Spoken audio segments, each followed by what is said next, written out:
আমি গরিব গরিব হইছি তো কি হইছে? গরিব হওয়া কি গুনাহ নাকি? গরিব হওয়া গুণা না, গরিব হয়ে এত দামি কলেজে পড়ালেখা করা গুণা। তোর মতো ফকির এই কলেজে পড়ালেখা করলে আমাদের মান সম্মান থাকবে?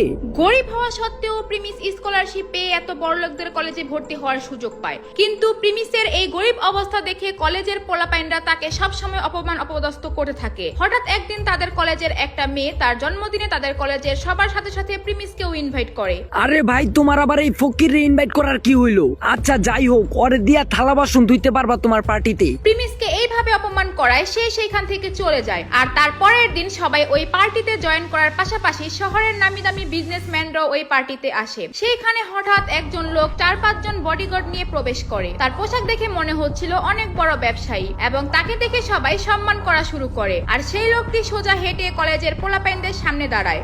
আমার প্রিয় বন্ধুরা, কিসের থালা বাসন যেন আমাকে দিয়ে ধোয়াবা তোমরা?